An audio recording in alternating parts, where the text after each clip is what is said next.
Two poor, curious, and determined twin sisters explore an abandoned house on the outskirts of their neighborhood. Inside, they hear faint knocking coming from the attic and decide to investigate, even though they are afraid. When they force the lock, they discover a dehydrated man in shock, unaware that he is a reclusive millionaire. The girl's simple gesture triggers a revelation so profound that it changes the lives of all three forever. If this story interested you, don't forget to subscribe to our channel and tell us what city you're watching us from. We'll keep going. The black Bentley moved silently through the tree-lined streets of Millfield, Massachusetts, attracting curious glances from the few locals out on that crisp October morning. Behind the wheel, Ethan Reynolds gripped the steering wheel tighter as familiar landmarks appeared through the windshield. 25 years had passed since he'd last seen this place, yet everything seemed frozen in time. The white church steeple, the brick library, the sprawling oak trees that canopied Main Street. At 40, Ethan had achieved what most would consider the American dream. His tech security company had made him a silent fortune. He owned properties in Manhattan, San Francisco, and London. His name appeared occasionally in business magazines, though he declined most interview requests. To the outside world, Ethan Reynolds was the epitome of calculated success, methodical, reserved, and unfailingly precise. No one knew about the bottled water he kept within arm's reach at all times, or the nightlights that burned in every room of his penthouse, or how he insisted on sitting near exits in restaurants and avoided crowded elevators. These quirks, invisible to his colleagues and associates, were the lingering echoes of a childhood trauma he'd never fully processed. "You've arrived at your destination," announced the navigation system as Ethan pulled up to a wrought iron gate partly obscured by overgrown vegetation. Beyond it stood Hillcrest Manor, a two-story Victorian house with peeling paint and boarded windows. The property sat on the outskirts of Millfield, isolated from neighboring homes by acres of unkempt grounds and tall trees. Ethan had purchased the property through a shell company 3 months earlier. The realtor had been eager to unload the place, mentioning something about the house being difficult to sell due to its state of disrepair and unfortunate history. Ethan hadn't asked for elaboration. He punched in the gate code and drove up the gravel driveway. Dead leaves swirled in the Bentley's wake as he approached the house. For a moment he sat motionless in the car, staring at the imposing structure. What was he doing here? Had he lost his mind coming back to Millfield? The logical part of his brain, the part that had built his fortune through calculated risks and strategic decisions, told him to turn around, drive back to Boston, and catch the next flight to New York. Instead, he got out of the car. The house key was heavy in his hand. When he pushed open the front door, it creaked on rusty hinges. The air inside was stale, thick with dust and neglect. Ethan stepped into the foyer, his expensive Italian shoes leaving imprints on the dusty hardwood floor. "Home sweet home," he muttered to himself, setting down his leather weekend bag. The renovation team would arrive next week. They'd been given specific instructions: update the plumbing, electrical, and structural elements, but preserve the original character of the house. Ethan wanted to spend this first week alone, getting a feel for the place before construction began. He methodically toured each room, taking inventory. The first floor featured a grand parlor, a formal dining room, a study with built-in bookshelves, and a kitchen with outdated appliances from the 1980s. As he moved from room to room, Ethan placed bottled water on every available surface: side tables, windowsills, countertops. A habit formed long ago. The second floor held 4 bedrooms and 2 bathrooms.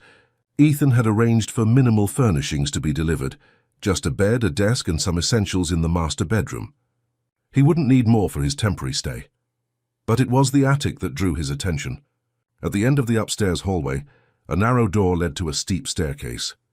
Ethan paused at the entrance, his heart rate accelerating slightly. Confined spaces had always triggered his anxiety. Yet he forced himself to climb the steps.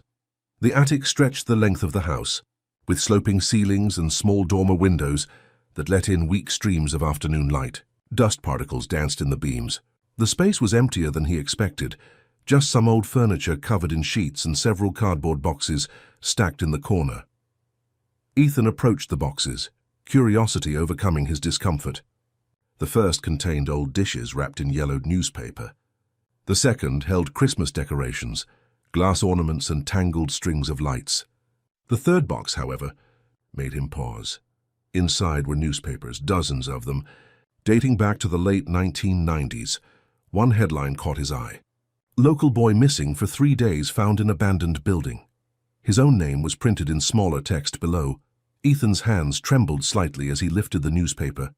Someone had circled the article with red ink. He hadn't expected to find something so directly connected to his past here. Who had collected these papers? And why were they stored in this house? He noticed something else. Beneath the newspapers was a child's blanket, faded blue with stars on it. Familiar, yet not. Ethan felt a tightness in his chest, the beginning of memories trying to surface. He quickly replaced everything and closed the box. That night, after unpacking and ordering takeout from the only Chinese restaurant in town, Ethan sat in the study with his laptop open, but ignored. Instead, his attention kept drifting to the ceiling, to the attic above, to the box of newspapers with his name circled in red. He had returned to Millfield with a purpose, to confront the fractured memories of his childhood trauma. At 15, Ethan had disappeared for 3 days. When found, he was locked inside an abandoned building, severely dehydrated and in shock. The circumstances were never fully explained, and his family had quickly moved away from Millfield, burying the incident under layers of silence and denial. The official story was that he had wandered into the building while exploring and accidentally locked himself in. But Ethan's fragmented memories suggested something more deliberate. Someone had put him there, and that someone had wanted him to suffer. For years, therapists had encouraged him to revisit Millfield, to confront his past directly. But Ethan had built his life around avoiding exactly that. Instead, he channeled his energy into creating security systems, as if protecting others could somehow retroactively protect his younger self. The sound of a branch scraping against a window startled him.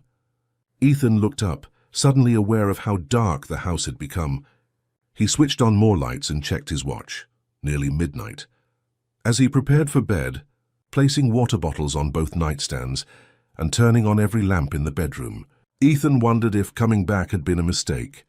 The box in the attic troubled him. It seemed too coincidental, buying this specific house and finding newspapers about his own trauma. Sleep came fitfully that night. Ethan dreamed of narrow spaces, of darkness, of thirst. He woke several times, reaching automatically for water. Around dawn, he gave up on sleep entirely and went downstairs to make coffee. The morning light transformed the house, making it less foreboding. Ethan took his coffee to the back porch, which overlooked what must have once been an impressive garden. Now it was overgrown with weeds and volunteer saplings. Beyond the garden stood an old gazebo, its white paint peeling but its structure still intact. Something about the gazebo nagged at him. Had he seen it before? Ethan stared at it, trying to connect it to a memory, but nothing came. His phone rang, breaking his concentration. It was his assistant in New York. "Mr. Reynolds, I'm confirming the contractors will arrive next Monday as arranged. They've requested clarification about the attic renovations. Do you still want the original door preserved or replaced with something more modern?" Ethan hesitated. "Keep the original door," he said finally, "but make sure it can't lock accidentally from the inside. In fact, make sure none of the doors in the house can lock without a key." "Of course, sir. And the board meeting scheduled for next week?" "I'll attend virtually. I'm staying in Massachusetts longer than originally planned." After ending the call, Ethan returned to the attic. The box of newspapers seemed to be waiting for him. This time he removed them all, spreading the articles across the dusty floor. Each one detailed a different aspect of his disappearance and discovery. Teen. Found dehydrated in abandoned mill building. Reynolds. Family declines comment on son's ordeal. Police. Close investigation into Millfield. Disappearance. The articles contained details he'd forgotten or repressed. How he was found with a near-empty water bottle clutched in his hand.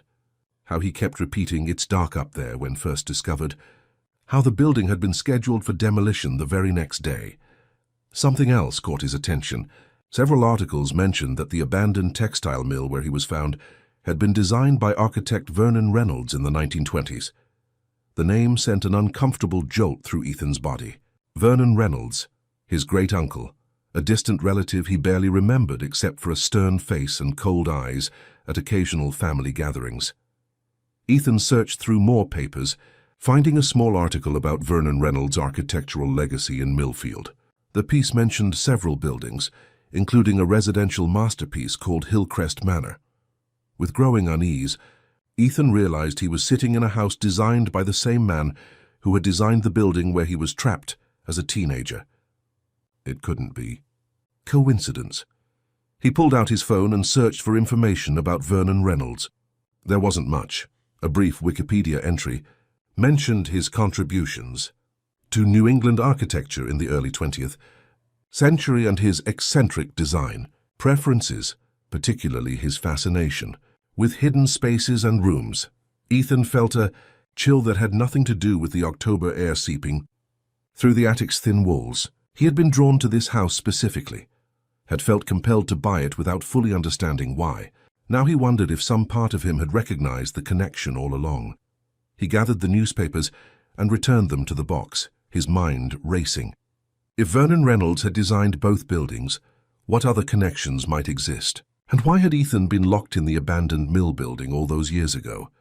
The fragmented memories that had haunted him for decades suddenly seemed like pieces of a larger puzzle, one that might finally be assembled here, in this house in this town that he'd spent half his life trying to forget. As he descended the attic stairs, Ethan felt both dread and determination. He hadn't come back to Millfield simply to confront his past. He'd come to understand it, and perhaps finally to escape it. Across town, 16-year-old twins Lily and Emma Carter walked home from Millfield High School, their identical blonde ponytails swinging in rhythm. Despite being mirror images physically, the sisters possessed distinctly different personalities.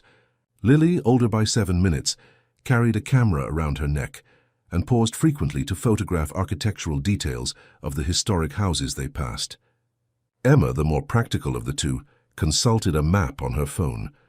"We've documented almost every historic building in the east part of town," Emma said, checking items off their digital list. "We still need to cover the outskirts for our project." Their AP history assignment required creating a visual archive of Millfield's architectural heritage.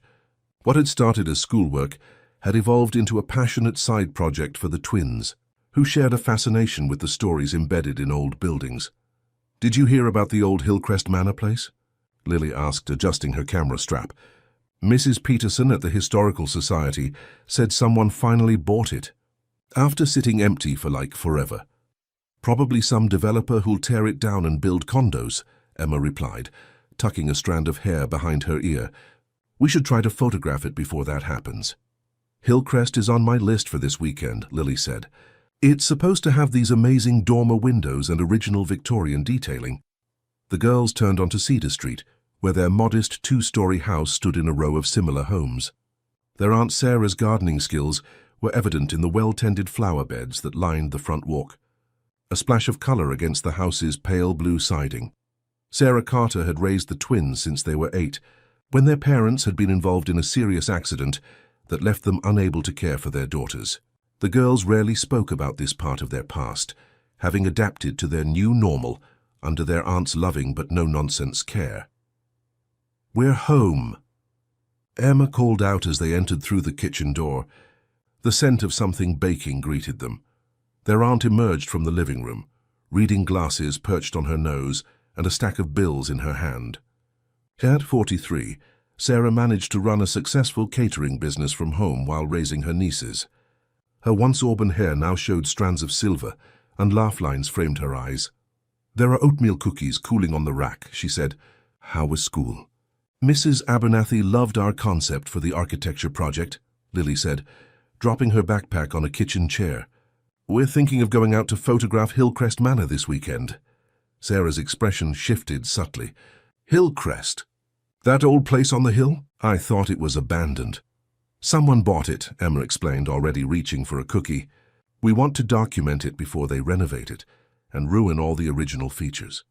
Sarah seemed to consider something before speaking. "That house has a history, girls. People around town have always been superstitious about it." "What kind of history?" Lily asked, immediately interested. She lived for these local legends and historical footnotes. Sarah shrugged. Just old stories. The architect who designed it was supposedly eccentric, built strange features into his buildings. Hidden rooms, unusual layouts. I think there was some scandal connected to him back in the day. That makes it even more interesting, Lily said, eyes lighting up. Maybe we can include some of those stories in our project. Just be careful if you go out there, Sarah cautioned. And call me when you arrive and when you leave. We will, the twins promised in unison. Later that evening, as the girls worked on homework in their shared bedroom, Lily researched Hillcrest Manor online. There wasn't much information available, just a few mentions in articles about local architecture and a blurry black and white photograph from the 1930s. Listen to this, she said to Emma, who was solving math problems at their desk. Hillcrest Manor was designed by Vernon Reynolds in 1927. Reynolds was known for incorporating secret passages and hidden rooms in his designs, supposedly inspired by his interest in mystery novels. Creepy, Emma commented without looking up from her calculus. There's more, Lily continued. Reynolds designed several buildings in Millfield, including the old textile mill that was demolished in the late 90s. She scrolled down further. Oh, weird. There's a mention here of a boy who went missing and was found in that mill building before they tore it down. This caught Emma's attention. What happened to him? Doesn't say much. Just that he was found locked in a room after being missing for 3 days. Lily clicked on another link. The boy's name was Ethan Reynolds, probably related to the architect.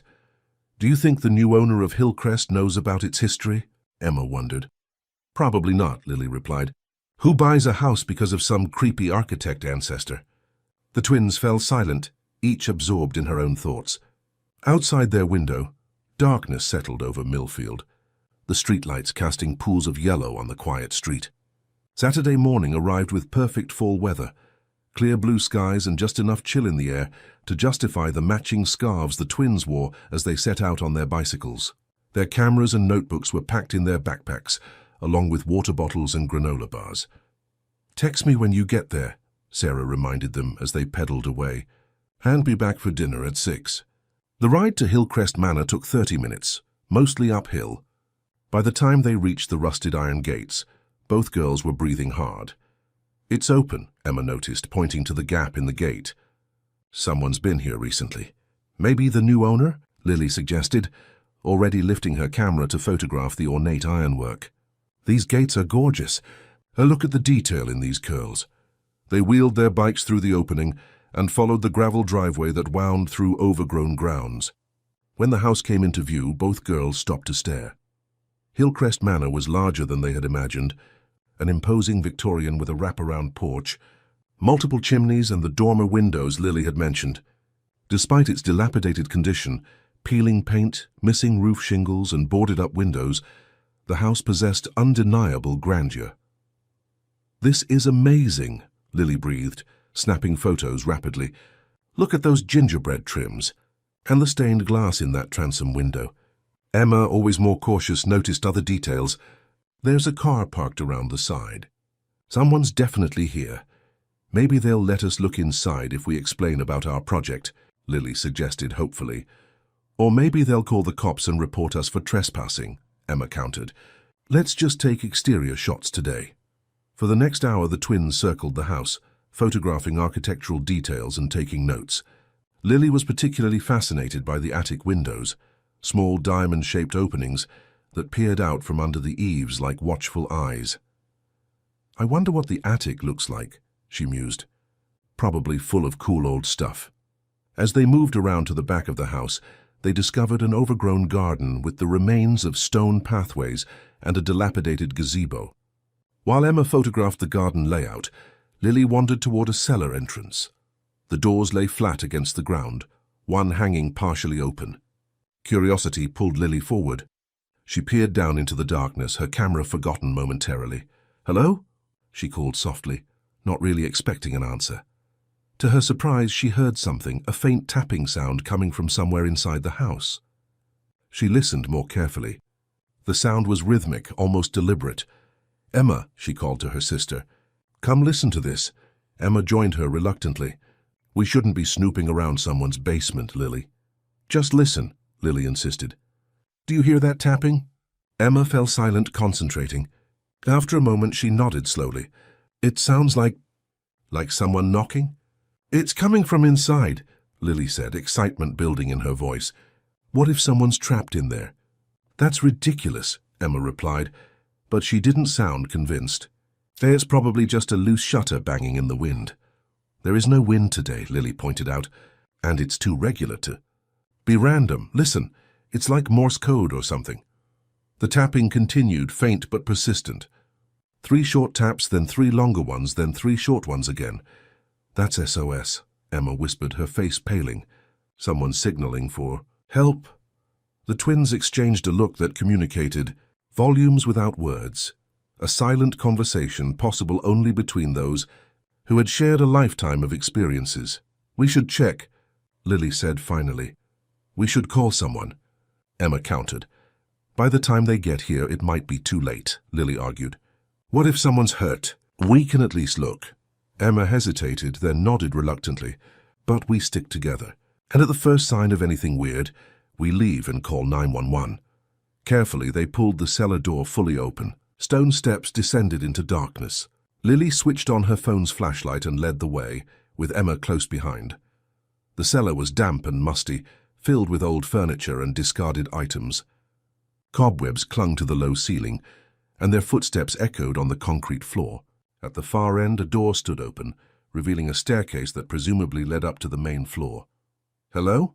Lily called again, louder this time. Is anyone here? Do you need help? The tapping stopped abruptly. Maybe they heard us, Emma whispered. The girls climbed the stairs to the main floor, emerging into a large kitchen with outdated appliances. Empty water bottles were scattered across the countertops, dozens of them. Some full, some partially empty. Someone's definitely staying here, Emma observed, picking up one of the bottles. This is weird. They moved through the kitchen into a hallway. The house was silent now, the tapping replaced by the subtle creaking of an old building settling. Hello? Lily called again. We heard tapping. Is someone here? A faint sound came from above them. Not tapping this time, but a thud as if something heavy had fallen. Upstairs, Emma said, pointing to the grand staircase that rose from the center of the hallway. The twins climbed the stairs slowly, alert to every sound. The second floor contained several bedrooms, one of which showed signs of occupation, a suitcase on a chair, a laptop on a desk, more water bottles arranged on every surface. This is getting creepy, Emma muttered. Someone has a serious thing for bottled water. At the end of the hallway, they found a narrow door slightly ajar. Beyond it, another staircase led upward. The attic, Lily whispered. I think the sound came from up there. Emma grabbed her sister's arm. Maybe we should leave and call for help. But Lily was already climbing the stairs, drawn forward by curiosity and concern. Emma followed reluctantly. The attic was darker than the rest of the house, with only thin streams of light entering through small windows. Dust particles danced in the air. At first glance, the space appeared empty, except for some old furniture and boxes. Hello? Lily called, her voice sounding strange in the enclosed space. Is anyone here? A weak thumping came from the far corner of the attic, behind what appeared to be an old wardrobe. The twins approached cautiously. As they drew closer, they could make out a small door in the wall, almost invisible in the dim light. It appeared to be stuck or possibly locked from the outside. Is someone in there? Emma called, pressing her ear to the door. A muffled voice responded, too faint to make out words, but definitely human. We'll get you out, Lily promised, examining the door. A simple latch held it closed, but it seemed to be stuck. She tugged at it with no success. There's an old iron bar over there, Emma said, pointing to a pile of discarded tools in the corner. Maybe we can use it as a lever. Lily retrieved the bar, and together they worked it into the space beside the latch. With a coordinated effort, they pushed, using the bar as a lever. The latch resisted, then suddenly gave way with a crack of splintering wood. The small door swung open, releasing a waft of stale air. Inside the cramped space was a man, disheveled, pale, with several days' growth of beard on his face. His expensive clothes were wrinkled and stained with sweat. Despite his condition, there was something distinguished about his features, something that suggested he didn't belong in this predicament. He blinked at the sudden light, raising a hand to shield his eyes. When he spoke, his voice was hoarse from thirst and disuse. Thank you, he said simply. I thought no one would come. Ethan Reynolds emerged from the small attic room shakily, gratitude and disbelief mingling on his face. The two teenage girls watching him with wide eyes couldn't be more than 16, yet they had managed to free him when no one else had even known he was trapped. "How long were you in there?" asked the girl holding the iron bar, her expression a mixture of concern and fascination. Ethan ran a hand through his disheveled hair, trying to regain his composure.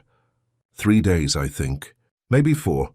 The door jammed when I was exploring the attic. I couldn't get it open from the inside. His voice sounded strange to his own ears, raspy from disuse and dehydration.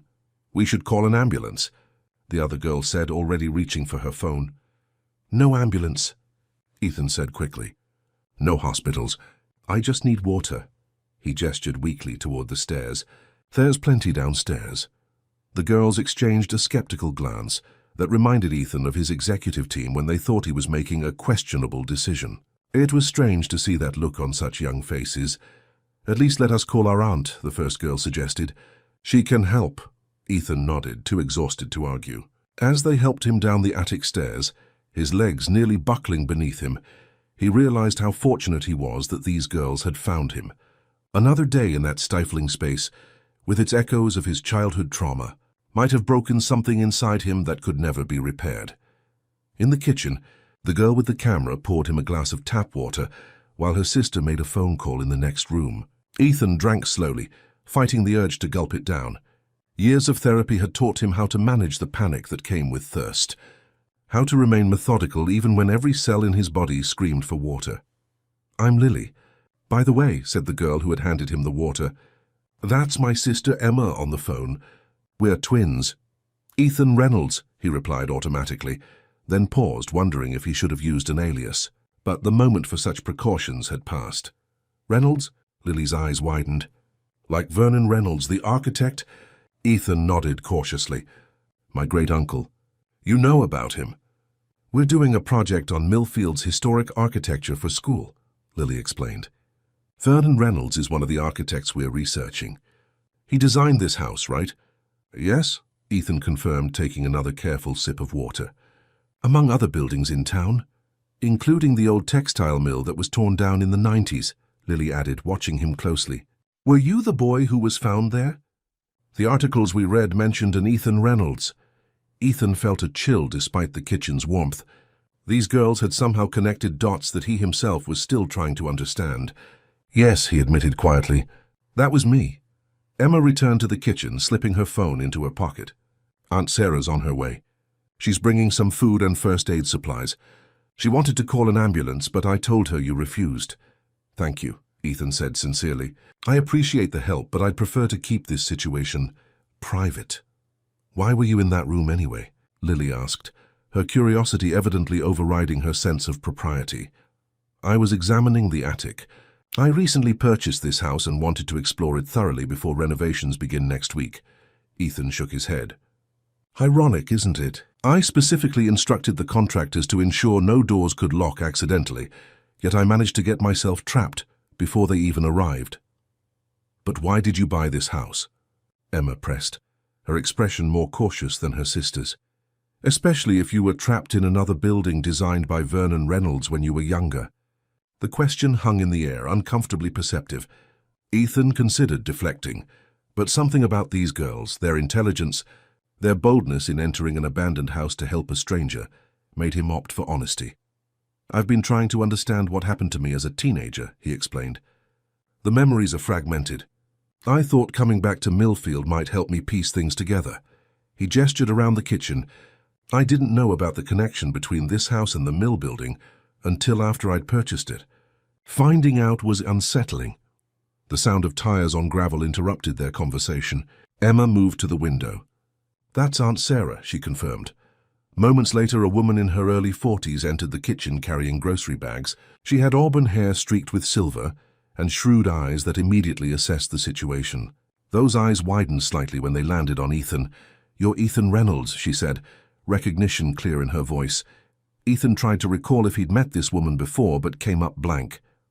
"Do we know each other?" Sarah set the bags on the counter and began unpacking them with efficient movements. "Not directly, no." I was a senior at Millfield High when you disappeared. Everyone in town knew about it. She paused, glancing at the twins. Girls, there's a first aid kit in the car. Could you get it, please? The twins exchanged a look that suggested they knew they were being dismissed but complied, leaving Ethan alone with their aunt. You came back, Sarah stated once the girls were out of earshot. After all this time. To confront the past, Ethan admitted, though I didn't expect history to repeat itself quite so literally. He gestured toward the ceiling, indicating the attic room. Sarah removed a container of homemade soup from one of the bags and began looking for a pot. The town never forgot, you know. There were rumors for years. What kind of rumors? That it wasn't an accident. That someone had deliberately locked you in that mill building. She found a pot in a cabinet and set it on the stove. Some people said it was part of some cruel family tradition. Others thought it was related to the strange design features Vernon Reynolds built into his buildings. Ethan felt his pulse quicken. Did anyone ever mention a name? Someone who might have been responsible? Sarah hesitated, keeping her back to him as she poured the soup into the pot. There was talk about a relative of yours who still lived in town at the time. Someone who'd worked with Vernon Reynolds. She turned to face him. But it was just gossip. Nothing was ever proven. This relative, Ethan pressed. What was his name? Russell Reynolds. Your father's cousin, I believe. Sarah watched him carefully. He still lives here, you know. On the other side of town. Keeps to himself mostly. Russell Reynolds. The name struck a chord, bringing with it a vague memory of a tall figure with cold eyes and a voice that could cut like steel. Ethan had a fleeting image of large hands pushing him backward into darkness. Thank you for telling me this, he said quietly. Sarah nodded, turning back to the soup. The girls don't know any of this. They weren't born when it happened, and I've never mentioned it. She stirred the soup slowly. Millfield prefers to forget its uglier stories. The twins returned with the first aid kit, their cheeks flushed from the cold air outside. Aunt Sarah makes the best chicken soup in Massachusetts, Lily announced as she set the kit on the counter. It fixes everything. Almost everything, Sarah amended with a small smile. She ladled soup into a bowl and placed it in front of Ethan along with a slice of bread. Eat slowly. Your stomach needs to readjust. Ethan followed her advice, taking small spoonfuls of the soup, which was indeed excellent. As warmth spread through his body, he felt his mind clearing, the fog of dehydration and panic receding. So what happens now? Emma asked, sitting across from him at the kitchen table. Will you go to the police about being trapped? Ethan shook his head. There's nothing to report. It was an accident, a stuck door in an old house. No crime was committed. But what about the newspapers in the attic? Lily interjected. The ones about your disappearance as a teenager. Someone collected those and stored them here. Don't you think that's suspicious? Ethan nearly choked on his soup. How do you know about those? We may have looked around a bit before we heard the tapping, Lily admitted, ignoring her aunt's disapproving look. We found a box with old newspapers. Your name was circled in red ink. Sarah frowned. Girls, I've told you about respecting private property. It's okay, Ethan assured her, though his mind was racing. Oh, you're right, Lily. Those newspapers raise questions. Someone collected articles about my disappearance and stored them in a house designed by the same architect who designed the building where I was trapped. It can't be coincidence. And now you got trapped again in another small space, Emma observed. That seems like more than coincidence, too. The kitchen fell silent as they all considered the implications. Outside, the afternoon light was fading, casting long shadows across the overgrown garden visible through the window.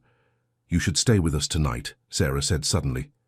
You're in no condition to be alone, and this house— She gestured around the kitchen. It doesn't seem safe. Ethan's instinct was to refuse. He'd built his life around self-sufficiency, around not needing or accepting help from others.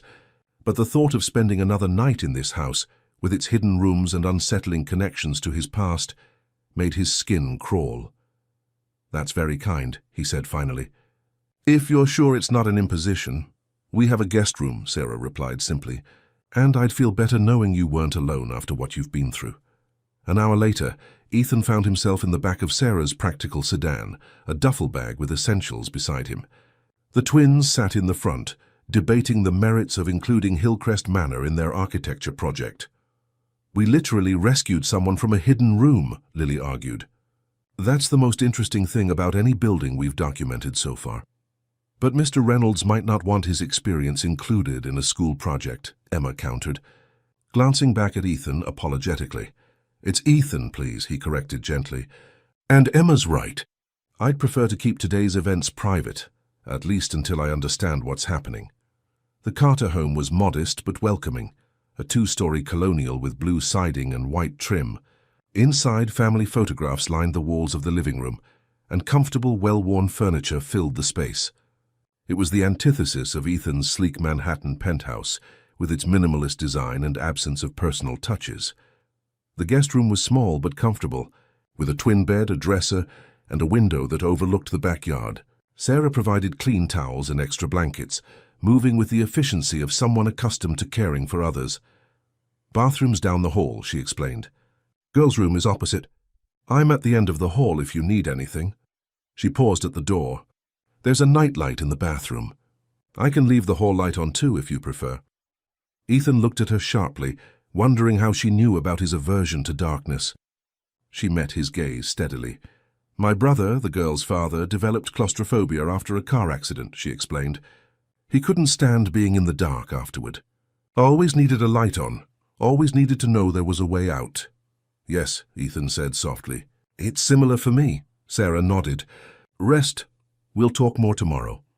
After she left, Ethan sat on the edge of the bed, trying to process the day's events. He'd come to Millfield seeking answers about his past, only to find himself trapped in a situation that eerily mirrored his childhood trauma. And now he was staying in the home of strangers who seemed to know more about his family history than he did. The name Russell Reynolds kept repeating in his mind. His father's cousin, a man who had worked with Vernon Reynolds, a potential link between the past and present. Ethan pulled out his phone and searched the name. There wasn't much. A mention in a local business directory listing Reynolds Architectural Preservation with an address on the north side of Millfield, and a few references in articles about historic restoration projects in Massachusetts. He set the phone aside and lay back on the bed, exhaustion finally overtaking him. As he drifted toward sleep, his mind filled with fragmented images. A small room with sloping ceilings, a water bottle being passed through darkness, a child's blanket with stars, and always, the sensation of being trapped with no way out. In the morning, he would begin searching for Russell Reynolds. But for now, in this house filled with the quiet sounds of a family going about their evening routine, Ethan Reynolds allowed himself the unfamiliar luxury of feeling safe. Ethan woke to the unfamiliar sounds of a household coming to life, cabinet doors opening and closing, water running in pipes, voices murmuring downstairs. For a disorienting moment, he couldn't remember where he was. Then yesterday's events rushed back. The attic, the stuck door, the twins who had rescued him. Sunlight streamed through curtains he hadn't bothered to close the night before. Ethan checked his watch. 7:30 a.m. He never slept this late, even on weekends. At home in New York, his day would have already been underway for hours. Beginning with his 5 a.m. run in Central Park, followed by conference calls with international clients. He sat up slowly, taking inventory of his body. His throat no longer felt like sandpaper, and the pounding headache had subsided to a dull throb. The worst effects of his ordeal were fading, but the psychological impact remained. That familiar tightness in his chest when he recalled the small, dark space where he'd been trapped. After showering and changing into clean clothes from his duffel bag, Ethan made his way downstairs. The kitchen was empty except for a note on the table. Help yourself to breakfast. Coffee is ready. Sarah. He poured himself a cup from the carafe on the counter and looked around. The Carter home was lived in a way his own residences never were. Mail stacked on the counter, jackets hung haphazardly by the door, a half-completed jigsaw puzzle on a side table. It felt like a real home, not a showpiece. The back door opened, and Sarah entered carrying a basket of what appeared to be freshly cut flowers. "You're up," she observed, setting the basket on the counter. "How are you feeling?" "Much better," Ethan replied, raising his coffee cup in appreciation. "Thank you for your hospitality." Sarah nodded, arranging the flowers in a vase. The girls already left for their weekend debate team practice. "They'll be back around noon." She glanced at him. "I'm assuming you don't want to go to the police about what happened." "No, Ethan." "Confirmed." As I said yesterday, it was an accident, an unfortunate coincidence. Sarah's expression suggested she wasn't convinced. 2 incidents, 25 years apart, both involving you being trapped in buildings designed by Vernon Reynolds. That's quite a coincidence. Ethan set his cup down carefully. You mentioned Russell Reynolds yesterday. My father's cousin. What can you tell me about him? Sarah sighed, abandoning her flower arranging to sit across from him at the kitchen table. Russell was the town oddball when I was growing up. He lived in that big house on Maple Street. Still does, I think. He was some kind of architectural preservationist, always fighting to save Vernon Reynolds buildings from demolition or renovation. How was he connected to my family? Ethan asked. He was close to your grandfather, from what I remember. When your family moved away after your incident, Russell stayed. He became even more reclusive after that. Sarah hesitated, then added, there were rumors that he and your father had some kind of falling out before you disappeared. Something about Vernon Reynolds' legacy, and who had the right to control it. Ethan absorbed this information, trying to connect it to his own fragmented memories. I need to speak with him. Be careful, Sarah warned. Russell Reynolds has always been intense about his family's architectural heritage, almost obsessive. Their conversation was interrupted by the doorbell. Sarah rose to answer it, returning moments later with an older man Ethan didn't recognize. He was in his 60s with a weathered face and alert eyes that widened slightly when they landed on Ethan. This is Frank Morris, Sarah introduced. Former detective with the Millfield Police Department. Frank, this is Ethan Reynolds. I know who he is, Frank said, his voice gruff but not unfriendly. Been a long time, son. Ethan stood, shaking the offered hand. Have we met before? I was assigned to your case back in '99, Frank explained. When you were found in the old mill building? I was just starting as a detective then. Frank's retired now, Sarah added, but he still consults occasionally on cold cases. Ethan felt a surge of interest. Here was someone who might have direct knowledge of his past. Do you remember the details of my case? He asked. Frank nodded. Some things you don't forget, even after all these years. I've kept tabs on you, actually. Read about your success in the tech world. Pretty impressive. Sarah called me this morning, Frank continued, accepting the coffee Sarah offered. Told me what happened at Hillcrest Manor. Said you might have questions about the past. Ethan glanced at Sarah, who shrugged. Frank knows more about what happened than anyone else in Millfield. I thought he might be able to help. The official report stated that I wandered into the mill building and accidentally locked myself in, Ethan began cautiously. But that's not what really happened, is it? Frank studied him over the rim of his coffee cup. What do you remember? Not much, Ethan admitted. Fragments, mostly. Being thirsty, the sound of someone walking above me, a small hand passing me a water bottle through darkness. He paused. I've always had the sense that someone put me in that building deliberately, that it wasn't an accident. Frank set his cup down with a sigh. Your parents insisted we classify it as an accident. They refused to consider any other possibility, even when evidence suggested otherwise. What evidence? Ethan demanded. The door to the room where you were found had been secured from the outside, Frank explained. Not just locked, blocked with a piece of lumber wedged against it. And you had bruising on your arms consistent with being forcibly restrained. He paused. There was also the matter of the water bottle. What about it? Ethan asked, leaning forward. You were severely dehydrated when we found you, yet there was a half-empty water bottle in the room. When we tested your blood, we found traces of a mild sedative, the kind that would make a teenager disoriented and compliant.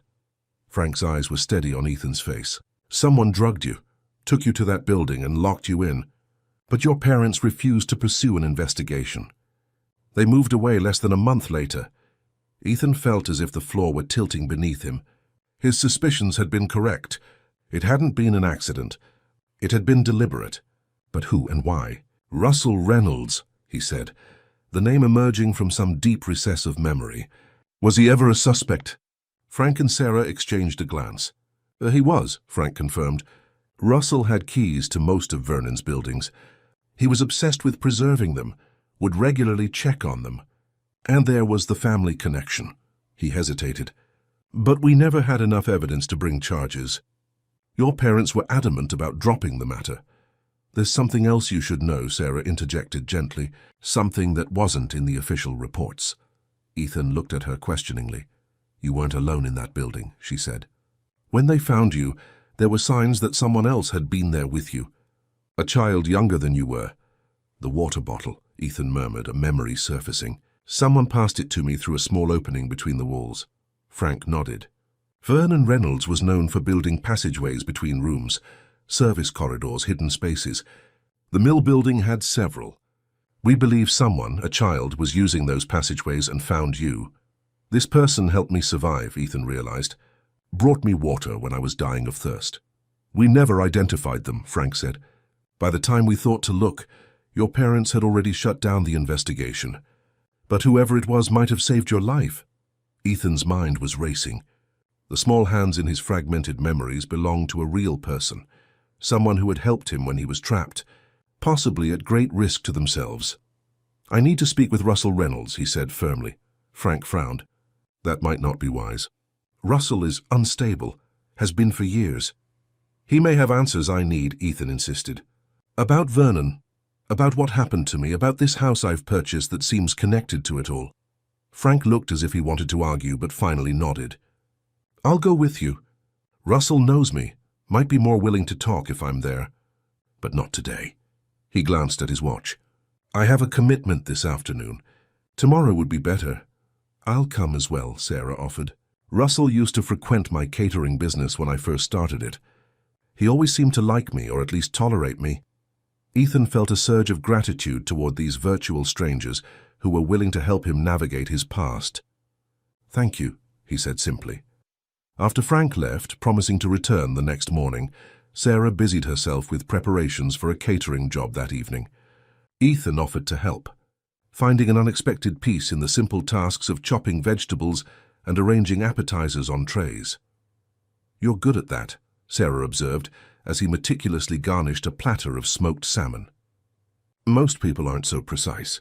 Ethan smiled slightly. I find repetitive tasks calming. They help me focus when my mind is racing. They worked in companionable silence for a while before Sarah spoke again. The girls are quite taken with you, you know, especially Lily. She's always been drawn to mysteries and puzzles. They're remarkable young women, Ethan said sincerely. Brave too. Not many teenagers would enter an abandoned house to help a stranger. They've had to be brave, Sarah said, her expression softening. Their parents, my brother and his wife, were in a serious car accident when the girls were 8. Thomas, my brother, suffered a traumatic brain injury. His wife, Catherine, was paralyzed from the waist down. They're in a specialized care facility in Boston now. She paused. The girls visit them monthly, but it's been hard. They've had to grow up quickly. You've done an amazing job with them, Ethan observed. Sarah smiled faintly. We manage. It hasn't always been easy financially, but we've made it work. She glanced at him. What about you, family? None to speak of, Ethan replied. My parents moved to Arizona after we left Millfield. I see them at Christmas, sometimes Thanksgiving. We're not close. He focused on arranging a sprig of dill. My father never approved of my career choices. He wanted me to join the family law firm. And instead you built a tech empire, Sarah remarked. I looked you up last night. Reynolds Security Systems. Very impressive, Ethan shrugged. I wanted to create something that made people feel safe. After what happened to me, security became important. The front door opened, followed by the sound of teenage voices and backpacks being dropped in the hallway. Moments later, Lily and Emma appeared in the kitchen doorway. Mr. Reynolds is still here. Lily exclaimed, clearly pleased, and he's helping with the Wilson wedding prep. It's Ethan, remember, he reminded her with a smile. And yes, your aunt has put me to work. Apparently I have a talent for garnish arrangement. Are you feeling better? Emma asked, her more reserved nature evident in her careful question. Much better, thank you. Your aunt has been very kind. Frank Morris came by, Sarah informed the twins as they raided the refrigerator for lunch ingredients. He's going to help Ethan talk to Russell Reynolds tomorrow. Lily's eyes widened. The creepy old guy who lives in that stone house on Maple? The one who yells at kids for walking on his lawn? That's him, Sarah confirmed. And he doesn't yell, Lily, he just expresses himself forcefully. He threatened to call the police when our debate team was selling cookies door to door last year, Emma recalled. Said we were disturbing the architectural harmony of the neighborhood. He's connected to what happened to me as a teenager, Ethan explained. I need to speak with him. Try to understand why I was locked in that mill building. The twins exchanged a look. We want to come too, Lily announced. Absolutely not, Sarah and Ethan responded simultaneously. But we're already involved, Lily protested. We rescued Mr. Reynolds, Ethan, from the attic. And we're researching Vernon Reynolds for our project anyway. This isn't a school project or an adventure, Sarah said firmly. Russell Reynolds is unstable, possibly dangerous. You two will stay here.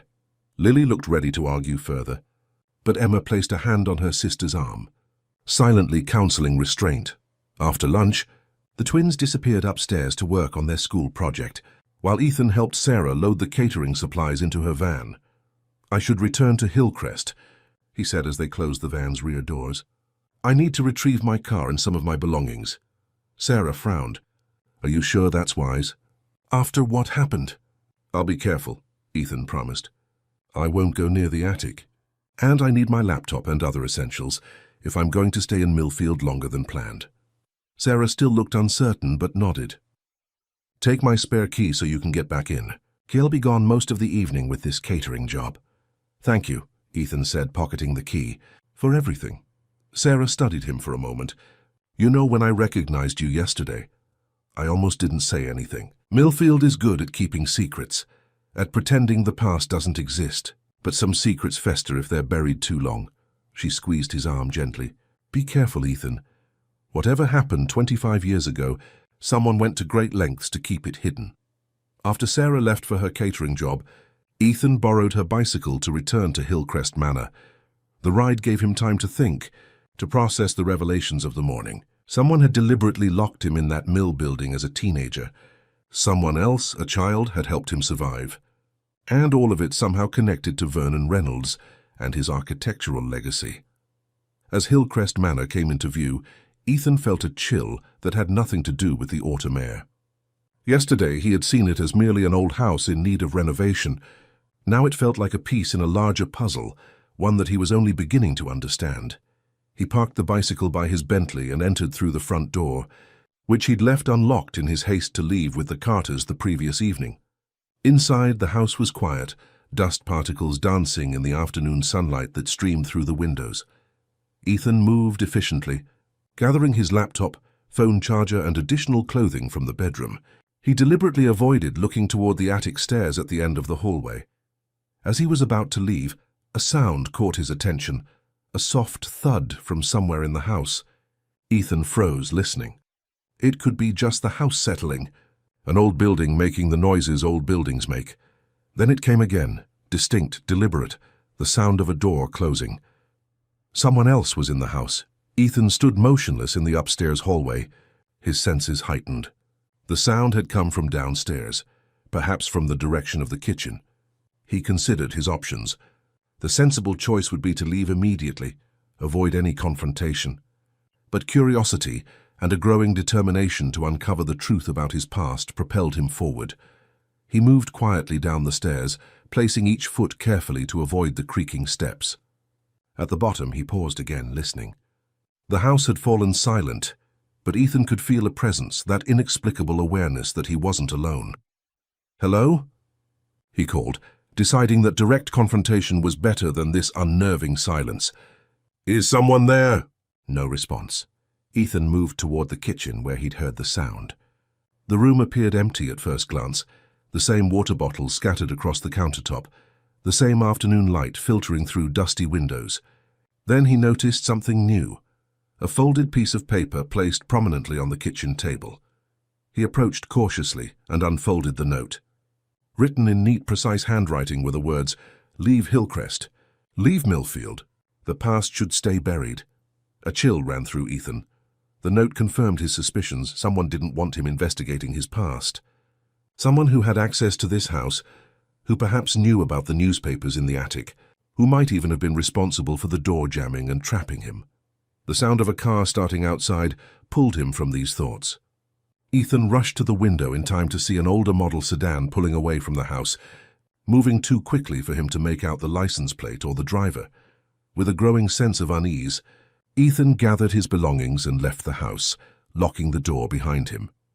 The note he carefully placed in his pocket, evidence that his presence in Millfield had not gone unnoticed. The ride back to the Carter home was tense, Ethan constantly checking over his shoulder for signs of the sedan. By the time he arrived, the twins were sitting on the front porch engrossed in their laptops. "You're back," Lily exclaimed, looking up. "Did you get what you needed from Hillcrest?" "And more," Ethan replied cryptically, parking the bicycle. "Is your aunt still at her catering job?" Emma nodded. "She won't be back until late. We were just researching Vernon Reynolds for our project." She hesitated. "Actually, we found something interesting you might want to see."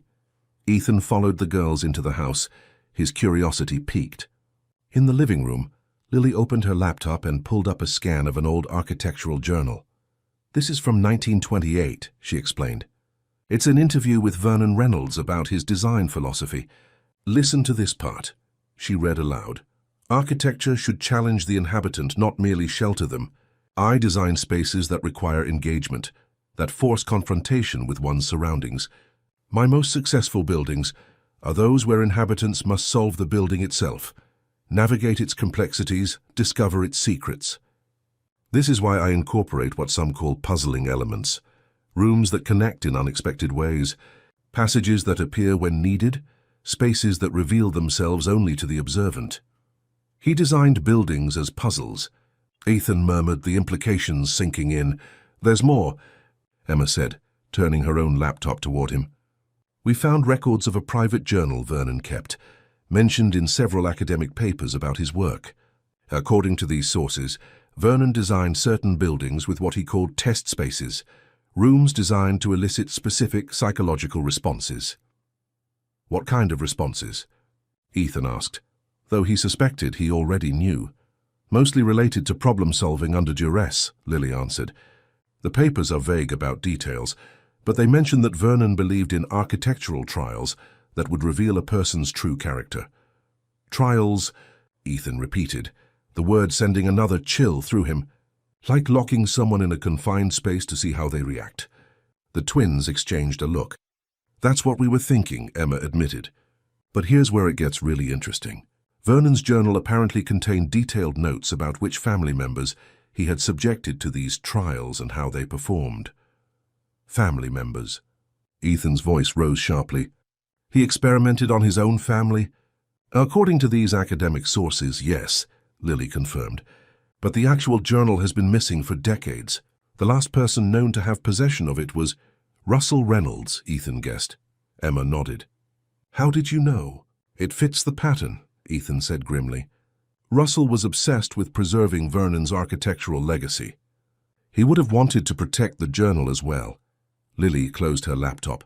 "Do you think what happened to you, both as a teenager and yesterday in the attic, might have been some kind of architectural trial inspired by Vernon's ideas?" Before Ethan could respond, his phone rang. The caller ID showed an unfamiliar local number. He answered cautiously. "Mr. Reynolds."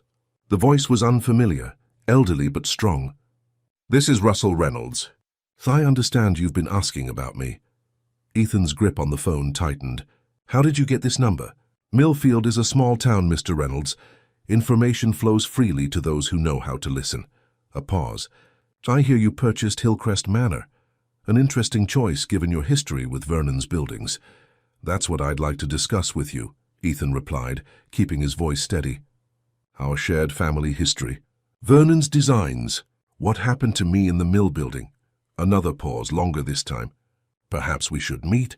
There are things you should understand about your family's legacy. Things that can't be explained over the phone." "When and where?" Ethan asked, ignoring the twins' wide-eyed stares.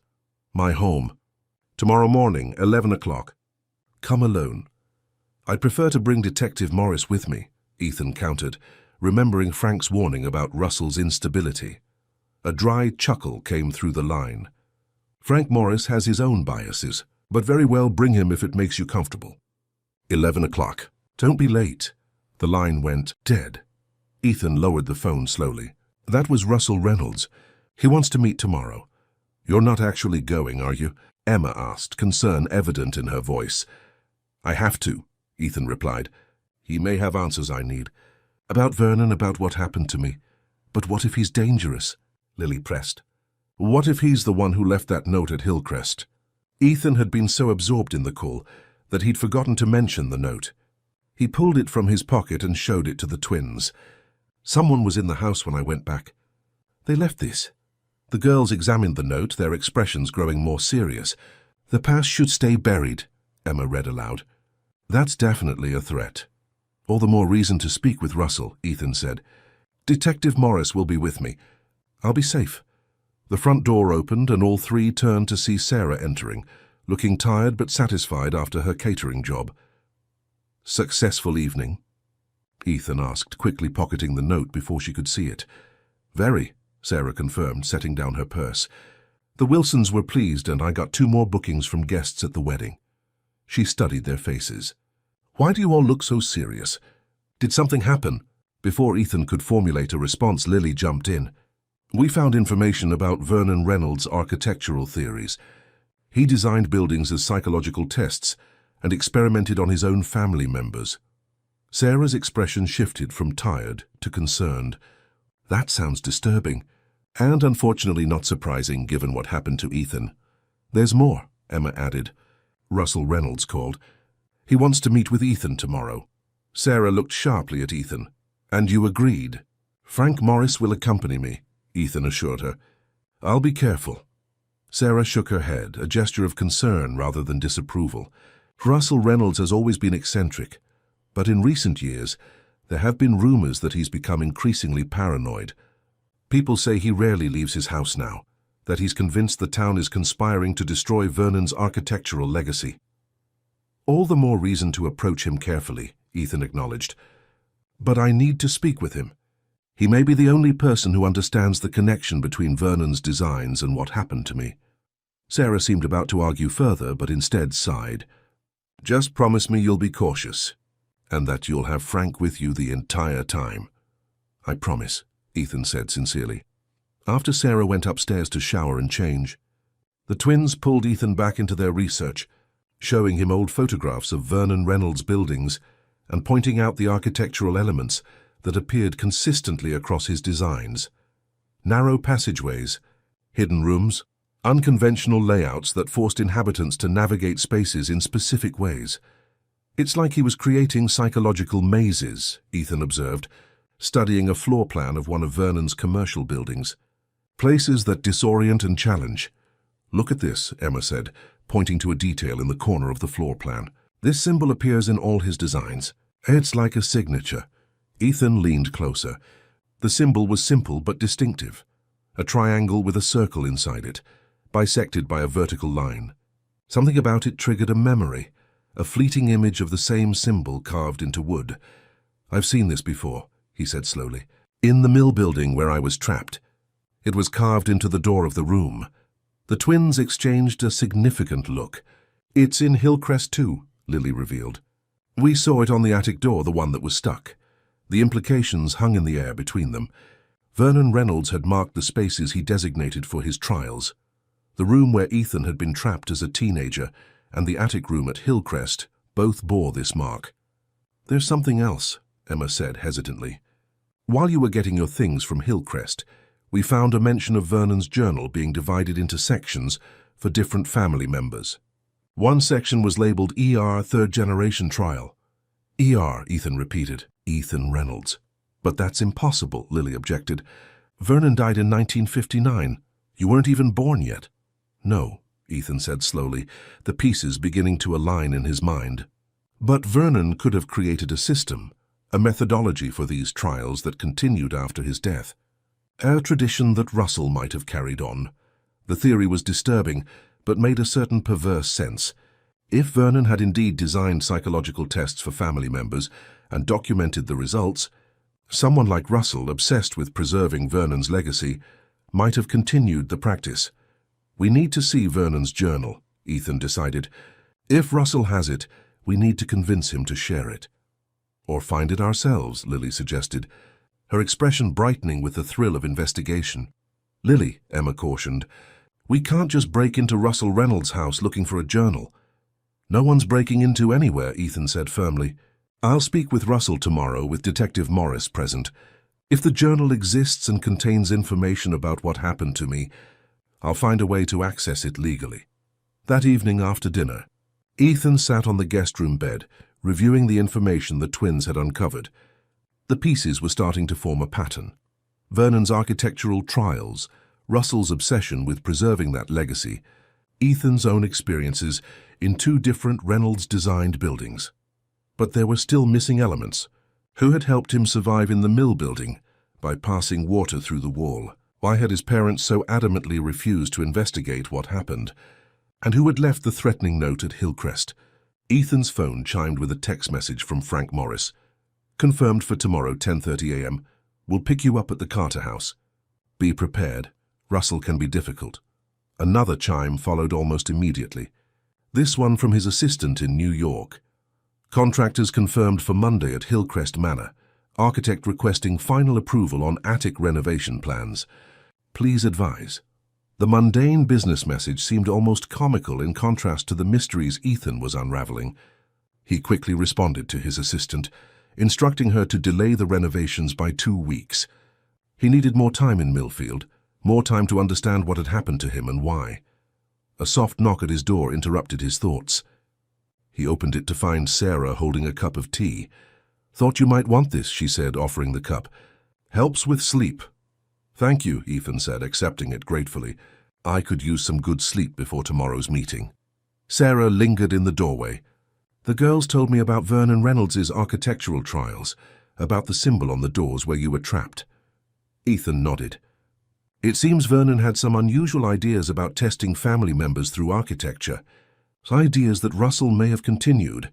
It's twisted, Sarah said bluntly. Using buildings to traumatize people, especially family members. I'm hoping Russell can explain the purpose behind it, Ethan replied. If it was some misguided family tradition, or something more sinister. Sarah studied him for a moment.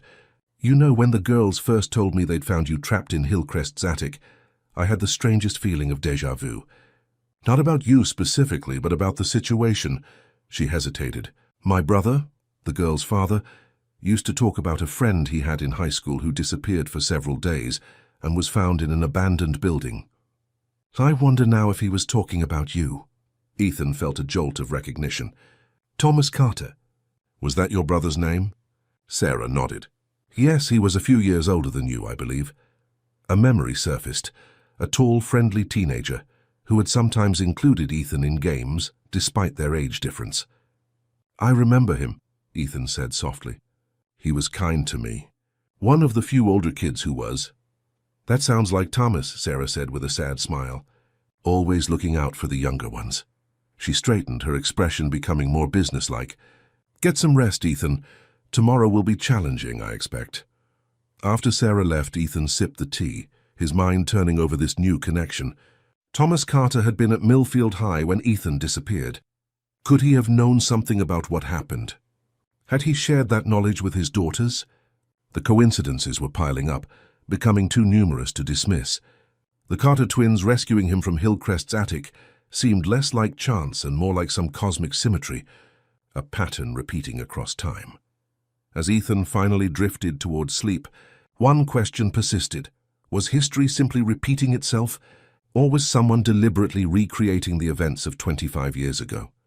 And if so, to what end? Outside, a light rain began to fall, tapping gently against the window. In the darkness of the guest room, Ethan Reynolds dreamed of narrow spaces, hidden doorways and a triangle with a circle inside it, bisected by a line, the mark of Vernon Reynolds' architectural trials that had somehow, across decades, claimed him as their subject. Cedar Grove Assisted Living was a sprawling one-story building on the north side of Millfield, its brick exterior partially obscured by well-tended gardens and mature trees. Ethan arrived in a taxi, having called for one as soon as he left Russell's property. The 20-minute ride had felt interminable, his anxiety mounting with each passing minute. He tried Sarah's phone twice more during the journey, but both calls went to voicemail. Logic told him there was likely a benign explanation. Perhaps Cedar Grove had a policy against cell phones. Or maybe Sarah had simply turned hers off during their visit with Sullivan. Yet Russell's cryptic warning about Howard being unpredictable and committed to Vernon's legacy had triggered Ethan's protective instincts. The taxi had barely stopped when Ethan jumped out, hastily paying the driver before hurrying toward the main entrance. The lobby of Cedar Grove was bright and cheerful, with comfortable seating areas and large windows overlooking an interior courtyard. A receptionist looked up as Ethan approached, her practiced smile suggesting she was accustomed to anxious visitors. "May I help you?" she asked. "I'm looking for some visitors who came to see Howard Sullivan," Ethan explained, trying to keep his voice calm and professional. "A woman and 2 teenage girls, Sarah Carter and her nieces." The receptionist consulted her computer. "Yes, they signed in about an hour ago. Mr. Sullivan is in the East Wing, room 137. "Thank you," Ethan said, already moving toward the corridor she had indicated. "I'll just join them, if that's all right." "Of course. Visitors are always welcome at Cedar Grove," she called after him. But Ethan was already halfway down the hall, following signs toward the East Wing. The facility was clean and well-maintained, with none of the institutional atmosphere he had half expected. Residents moved through the hallways or sat in small lounges, some chatting with visitors, others engaged in various activities. Under different circumstances, Ethan might have appreciated the dignified environment Cedar Grove provided for its elderly residents.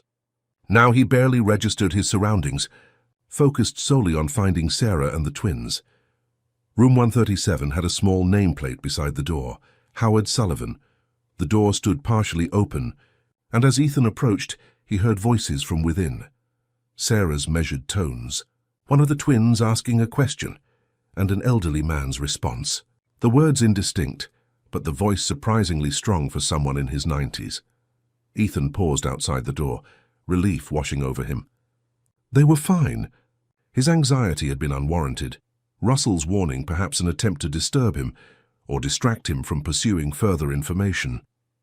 He was about to knock when Howard Sullivan's voice became clearer, the words stopping Ethan cold. "Vernon's trials were necessary, you see. Architecture isn't just about buildings, it's about shaping human experience, human consciousness. The trials were designed to identify those with the sensitivity to perceive architecture's deeper purpose." "But locking people in confined spaces against their will," came Sarah's voice, tense with controlled anger. "How could that ever be justified?" "You're applying conventional morality to visionary methodology," Sullivan replied, echoing Russell's words so precisely that Ethan felt a chill of recognition. Vernon understood that transformation requires discomfort, that growth emerges from challenge.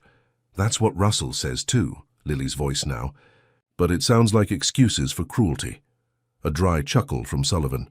"Russell is a competent caretaker of Vernon's legacy, but he never fully understood the deeper purpose. He maintains the form without comprehending the essence." "What deeper purpose?" Emma asked, her tone careful, probing. Vernon believed that architecture could transcend physical limitations, that certain spatial configurations could alter human consciousness itself, Sullivan explained, his voice taking on the quality of a lecturer. The trials weren't merely tests of resilience or sensitivity. They were attempts to induce specific psychological states, to prepare subjects for architectural enlightenment. Enlightenment through trauma. Sarah's skepticism was evident.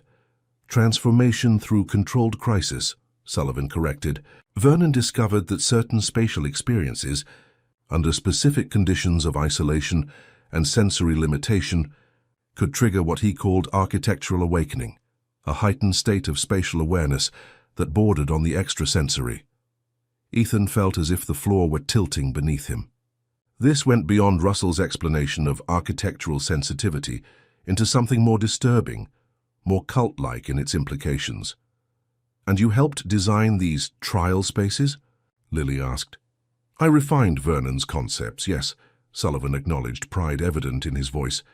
"Vernon had the vision, but I developed the practical applications, the precise dimensions that induced claustrophobic response without panic, the subtle geometric asymmetries that disorient without causing nausea, the lighting conditions that alter perception of time." "You designed psychological torture chambers," Sarah said flatly. "I designed transformational spaces," Sullivan countered. Each trial room was calibrated to the subject's psychological profile, their specific fears and resistances. "Your young friend Ethan, for instance, His trial space in the mill building was designed to address his particular psychological barriers, his resistance to embracing his architectural inheritance. Ethan had heard enough. He pushed the door open and stepped into the room. "And did my trial space work as designed, Mr. Sullivan?" he asked, his voice steady despite the anger coursing through him. Howard Sullivan sat in an armchair by the window, thin and frail-looking in a cardigan sweater, but with alert eyes that showed no sign of the confusion Russell had mentioned. Sarah and the twins turned at Ethan's entrance, surprise and relief crossing their faces. "Ethan," Sullivan said, studying him with obvious interest, "after all these years, I wondered if you might find your way back to Millfield eventually." He gestured to a vacant chair. "Please, join us. We were just discussing Vernon's methodology." "I heard," Ethan replied, remaining standing. "For you were explaining how you designed spaces specifically to traumatize people for their own enlightenment." Sullivan sighed. "Your perspective is understandably colored by your experience. But consider the results. You emerged from your trial with enhanced spatial awareness, with architectural sensitivity that later translated into innovative security system designs. Vernon's methodology worked exactly as intended in your case." "I succeeded despite what was done to me, not because of it," Ethan countered.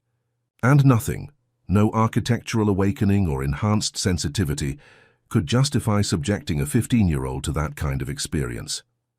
"Yet here you are," Sullivan observed, a slight smile playing at his lips, "drawn back to Millfield, to Hillcrest Manor, another of Vernon's trial buildings, back to the source of your transformation. Doesn't that suggest that some part of you recognized the value of what occurred, sought to reconnect with that experience?" "I came back to understand what happened to me," Ethan said firmly. "To confront my trauma, not to celebrate it." "Understanding is the first step toward acceptance," Sullivan replied, unperturbed. "You may reject Vernon's methods now, but you cannot deny their effectiveness. Your company, Reynolds Security Systems, applies principles of architectural psychology that echo Vernon's insights, spaces designed to influence behavior, to create specific emotional responses, to guide movement through subtle environmental cues." Sarah stood, placing herself between Sullivan and the twins in a protective gesture that did not go unnoticed by Ethan. "We should go," she said. "We've learned what we came to find out." Sullivan's gaze shifted to her, his expression softening. "Sarah Carter, you've grown into a remarkable woman. I remember you as a child, visiting Russell that summer. You were always curious, always exploring. Vernon would have seen potential in you, I think." "I'm grateful I was spared his attention," Sarah replied coldly. "Yet you intervened in young Ethan's trial," Sullivan noted. "Found him through the passages I designed, brought him water when the protocol specified isolation. That took courage and architectural sensitivity of your own. Navigating spaces few would even notice, understanding intuitively how the building was constructed." "It took basic human decency," Sarah corrected, "something Vernon's methodology seems to have lacked entirely." Sullivan shrugged, unbothered by her criticism. Conventional morality is often at odds with visionary insight. Vernon understood this, accepted the disapproval of the uninitiated as the price of innovation. "Did you leave the note at Hillcrest?" Ethan asked abruptly. "The warning to leave Millfield, to let the past stay buried?" Sullivan's eyebrows rose in what appeared to be genuine surprise. "A note? No, I rarely leave Cedar Grove these days. My architectural explorations are primarily theoretical now." He studied Ethan with renewed interest. "Someone warned you away." "How intriguing! Perhaps Vernon's legacy has more active caretakers than I realized." "Russell mentioned you might be confused some days," Ethan said carefully, "having memory issues." A sharp laugh escaped Sullivan. "Russell finds it convenient to characterize me as declining mentally. It allows him to position himself as the primary authority on Vernon's work." He tapped his temple. "My mind remains quite intact, especially regarding Vernon's architectural theories. If anything, age has brought greater clarity, greater understanding of what Vernon was attempting to achieve." "And what was that exactly?" Ethan pressed, sensing that Sullivan might reveal more than Russell had been willing to. "Nothing less than the transformation of human consciousness through architectural experience," Sullivan replied, his eyes brightening with enthusiasm. Vernon believed that specific spatial configurations, experienced under controlled conditions, could alter neural pathways, creating new modes of perception and understanding. The trials were merely the first phase of a more ambitious program. What program? Lily asked, unable to contain her curiosity despite Sarah's protective stance. Sullivan smiled at her, seeming pleased by her interest. Vernon designed a sequence of architectural experiences, each building on the previous, culminating in what he called the ultimate space, a room designed to induce a permanent state of heightened architectural awareness, a kind of perpetual enlightenment. That sounds like brainwashing, Emma observed bluntly. A crude characterization, but not entirely inaccurate, Sullivan acknowledged. Vernon saw it as neural reprogramming through spatial experience, using architecture to reshape consciousness itself. Did he create this ultimate space? Ethan asked, disturbed by the implications yet needing to understand the full extent of Vernon's delusions. He designed it, Sullivan confirmed, but never built it. The plans exist only in his private papers, which Russell guards jealously. A shadow crossed his aged face. Vernon died before he could implement the final phase of his work. Her great loss to architectural innovation. A fortunate escape for potential victims, Sarah countered. Sullivan waved a dismissive hand. Victims, subjects, initiates, terminology changes nothing about the fundamental value of Vernon's insights. Architecture shapes human experience more profoundly than most realize. Vernon simply made that influence explicit, intentional.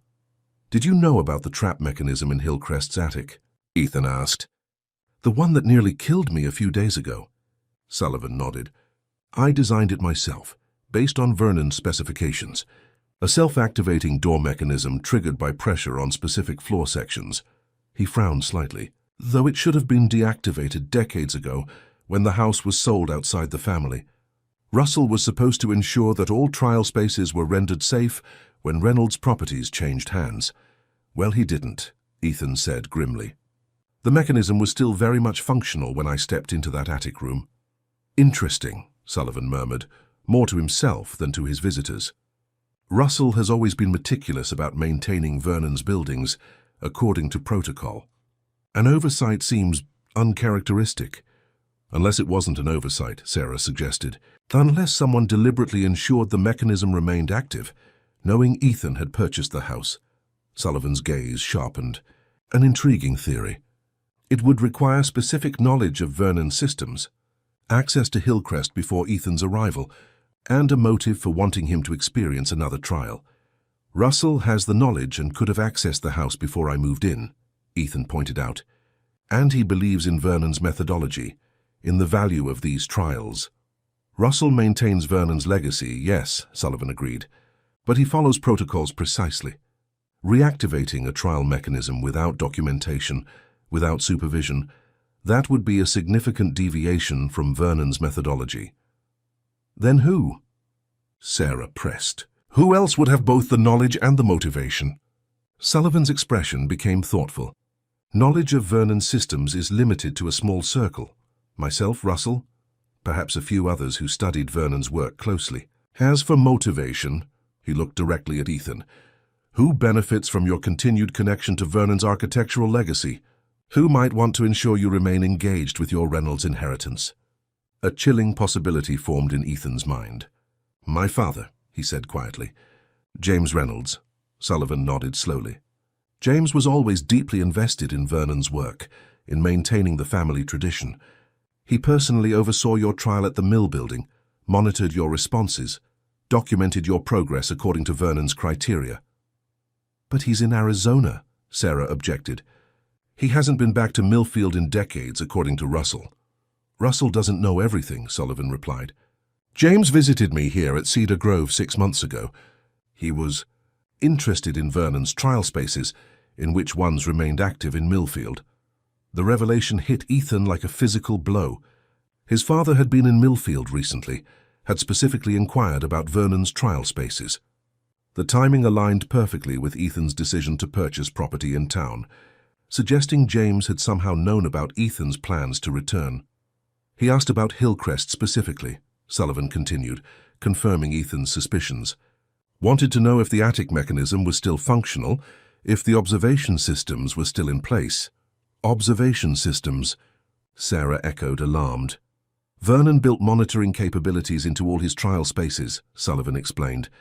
Hidden cameras, one-way viewing panels, audio recording systems. The trials were meant to be documented, after all. Ethan felt physically ill. Are you saying someone could have been watching me in that attic? Recording my experience? Sullivan nodded. If the observation systems were still active, yes. The control point for Hillcrest would be in the east wall of the basement, a hidden room accessible through what appears to be a storage closet. We need to go, Ethan said urgently, turning to Sarah and the twins. Now, Sullivan watched them with interest. You're going to check the observation room at Hillcrest, he surmised. A wise decision. If someone has been monitoring you, evidence might remain. Thank you for your candor, Mr. Sullivan, Ethan said stiffly. One moment, Ethan, Sullivan called as they turned to leave. There's something you should know about Vernon's journals. The one Russell showed you isn't the complete record. Ethan paused. What do you mean? Vernon maintained 2 sets of journals, Sullivan explained.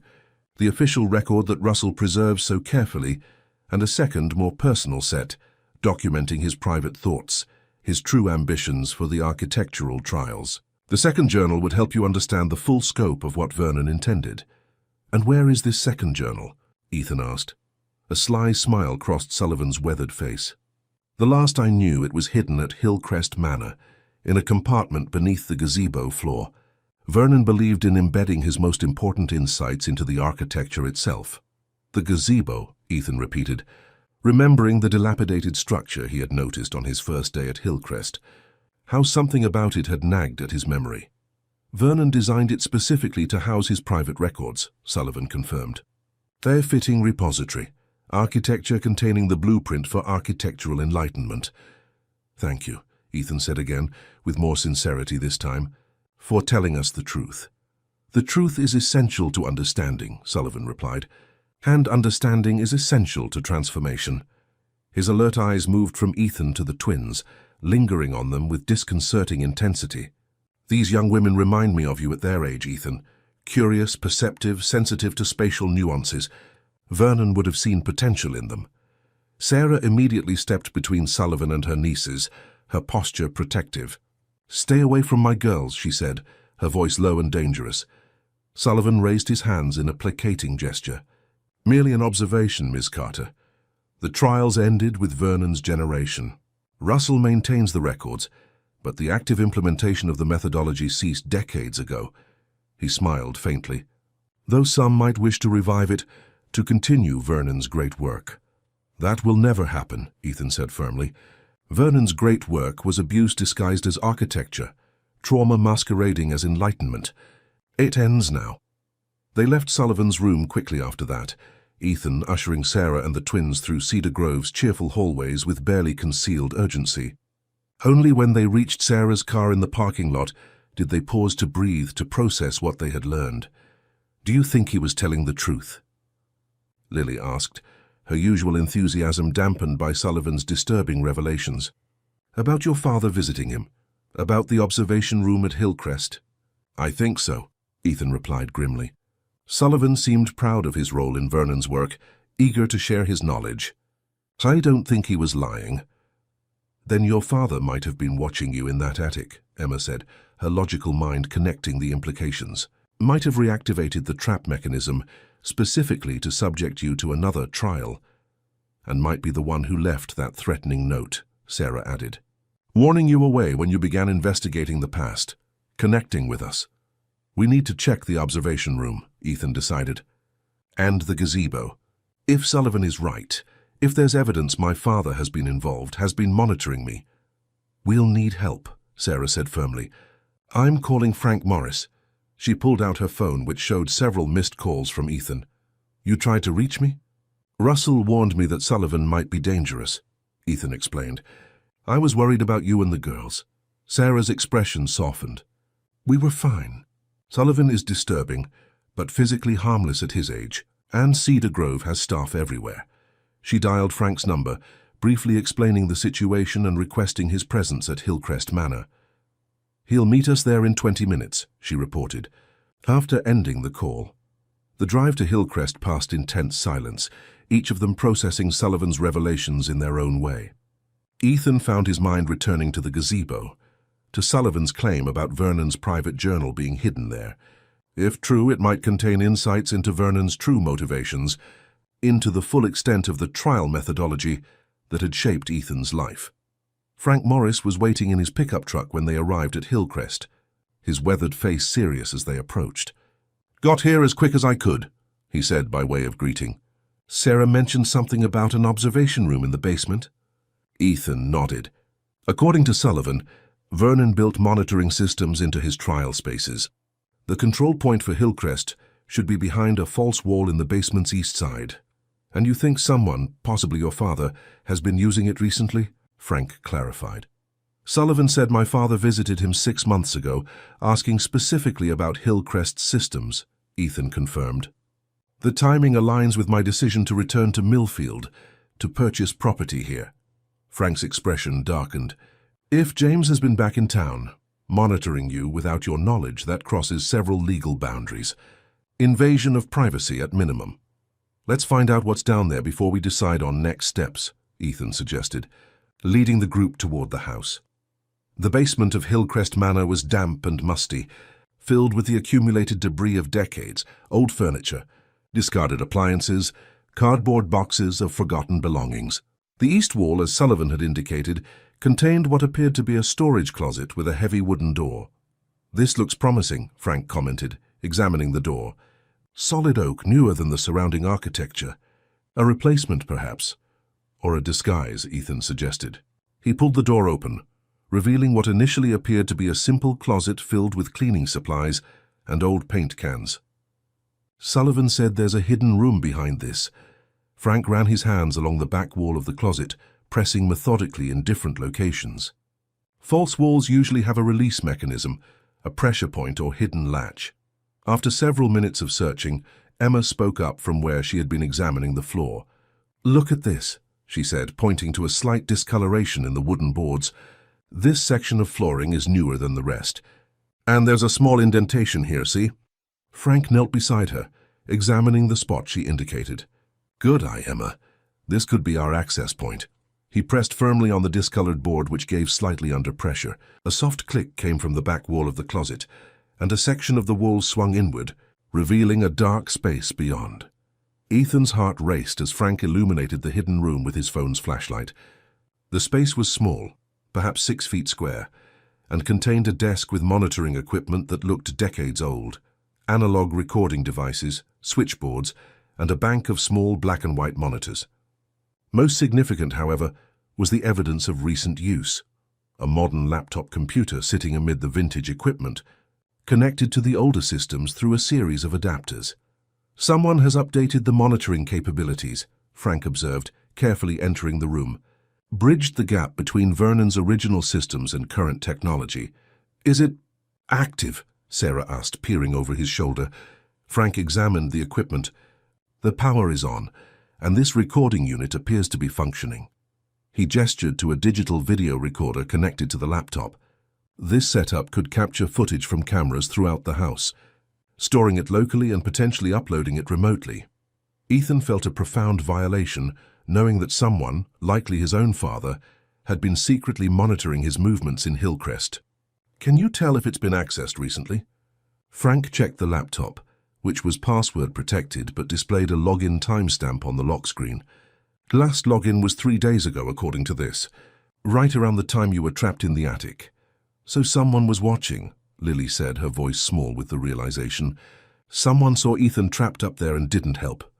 Or someone caused him to be trapped and observed the results," Sarah added grimly. Frank continued examining the room, his former detective's instincts evident in his methodical approach. "There's something else here," he said, opening a drawer in the desk. He carefully removed a leather-bound notebook and several USB drives labeled with dates. "Documentation and digital recordings." The notebook contained handwritten entries in a precise, architectural hand that Ethan recognized from the journal Russell had shown him. Vernon's handwriting, continuing in this hidden room decades after his death. But the later entries were in a different hand, one that sent a chill through Ethan. He recognized his father's handwriting from years of terse birthday cards and formal notes. The most recent entry was dated just 4 days earlier. Subject has returned to Hillcrest as anticipated. Attic trial mechanism activated and confirmed functional. Observation systems updated and remote monitoring established. Phase 2 of third-generation integration protocol prepared for implementation. Vernon's vision continues. My father, Ethan said quietly, showing the entry to the others. He's been here in this house watching me, planning some Phase 2 of Vernon's protocols. This is evidence of criminal activity, Frank said firmly. Invasion of privacy, illegal surveillance, potentially false imprisonment, if he deliberately trapped you in that attic. He carefully placed the notebook in a plastic bag he retrieved from his pocket. We should contact the Millfield Police Department, file a formal report. Not yet, Ethan said, surprising the others. There's one more place we need to check first. Sullivan mentioned Vernon's private journal might be hidden in the gazebo out back. Frank looked skeptical, but nodded. Lead the way. The gazebo stood in the overgrown garden behind Hillcrest, its white paint peeling and several boards rotting from exposure to the elements. Yet its basic structure remained sound, a testament to Vernon's architectural skill. Ethan approached it cautiously, feeling as if he were completing a circle begun decades ago. Sullivan said there's a compartment beneath the floor, he explained, stepping carefully onto the gazebo's wooden planks. Something about Vernon embedding his insights into the architecture itself. The center of the gazebo floor featured a circular inlay, a decorative element that might have appeared purely aesthetic to casual observation. But Ethan, studying it with new understanding, recognized Vernon's symbol worked into the pattern, the triangle circle line that had marked his buildings, his trial spaces, and even Ethan himself on the family diagram. Here, he said, kneeling beside the inlay. This is Vernon's mark. Frank joined him, examining the wooden inlay. The centerpiece looks like it might rotate, he observed, tracing the circular element with his finger. Try turning it clockwise. Ethan did so, meeting resistance at first, then feeling the mechanism give way as decades of disuse yielded to persistent pressure. The circular piece turned 90 degrees, then clicked into place. A section of the gazebo floor, about 2 feet square, lifted slightly, revealing a hidden compartment beneath. Inside lay a leather-bound volume, similar to the one Russell had shown him, but smaller, more worn. Beside it was a sealed envelope with ER written on it in fading ink. ER, Sarah read over his shoulder. Ethan Reynolds. How could Vernon have left something for you decades before you were born? Not just for me, Ethan realized. For any Reynolds with those initials who found their way to this place. Vernon was planning for future generations, setting puzzles that only those with architectural sensitivity would solve. He carefully removed the journal and envelope from the compartment. The journal's cover bore no title, no symbol, just years of wear that had softened its leather binding. The envelope was sealed with wax impressed with Vernon's triangle circle line mark. Should we open these here? Sarah asked, glancing at the darkening sky. Evening was approaching, and with it a sense of unease about remaining at Hillcrest as night fell. No, Ethan decided.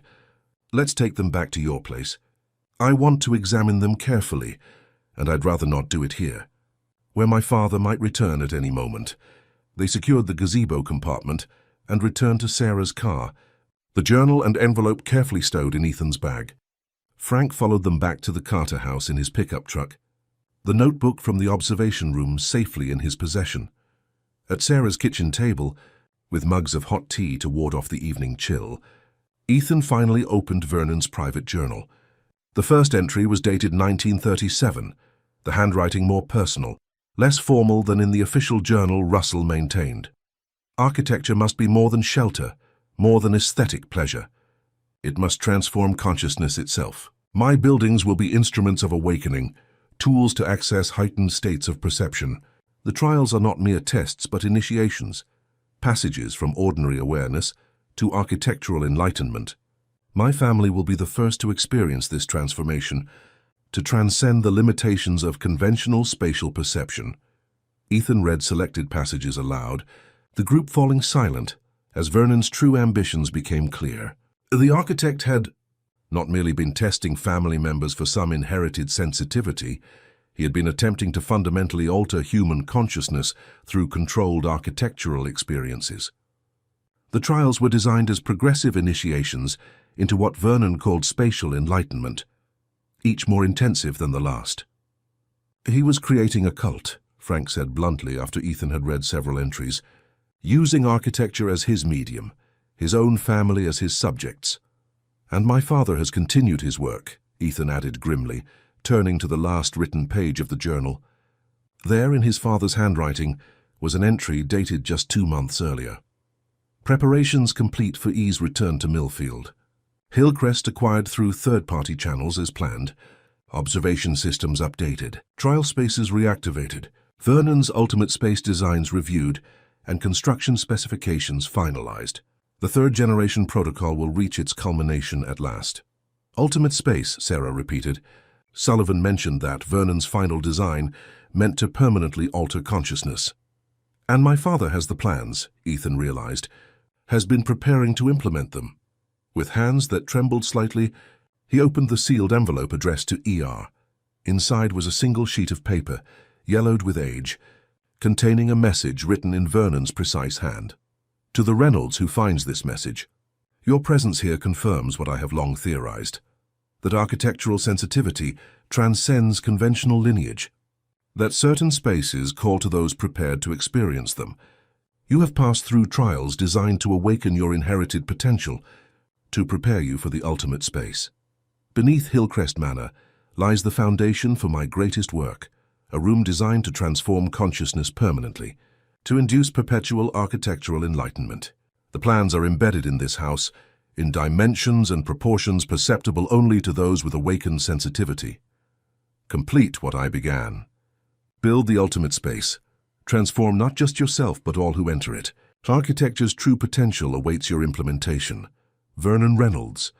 He was insane, Frank said flatly after Ethan read the message aloud. Genuinely delusional about architecture's psychological effects. But my father believes in this delusion, Ethan pointed out. Has been actively preparing to implement Vernon's ultimate space design, using me as part of the process. The question is, what do we do now? Sarah asked, glancing protectively toward the twins who had been uncharacteristically quiet during the revelations. I know what I'm going to do, Ethan said firmly. I'm going to ensure that Vernon's legacy ends, permanently. No more trials, no more traumatized children in the name of architectural enlightenment. He looked at Frank. Can you use what we found in the observation room to file charges against my father? Frank nodded slowly. Illegal surveillance, invasion of privacy, potentially false imprisonment, if we can prove he deliberately trapped you in that attic. It might be enough for an arrest warrant. And Hillcrest itself? Sarah asked. I'll have the trial mechanisms disabled, the observation systems removed, Ethan decided. Then, he hesitated, an idea forming. Then I'm going to transform it into something that actually helps people, that heals rather than traumatizes. Lily looked up, her natural enthusiasm returning. Like what? A community center, Ethan suggested, the concept taking shape as he spoke. A place for art, education, support services, a building that brings people together instead of isolating them. That's, Sarah began, then paused, her expression softening. That's a wonderful idea, Ethan, truly transformative. The twins could help design the programs, Ethan continued, warming to the concept. Their architecture project could evolve into something practical, something that benefits Millfield. Emma and Lily exchanged excited glances. We could have a library, Emma suggested, and art studios, and a garden in the back where the gazebo is, Lily added, with a reading circle and places for outdoor activities. Ethan felt something shift inside him, a weight lifting. A sense of possibility replacing the anger and confusion that had driven him since his return to Millfield. Vernon had sought to transform consciousness through isolation and trauma. Ethan would transform his legacy into something healing, something that connected rather than separated. It won't be easy, Frank cautioned. Your father won't simply abandon Vernon's work, especially not if he's been planning this for months or years. I know, Ethan acknowledged.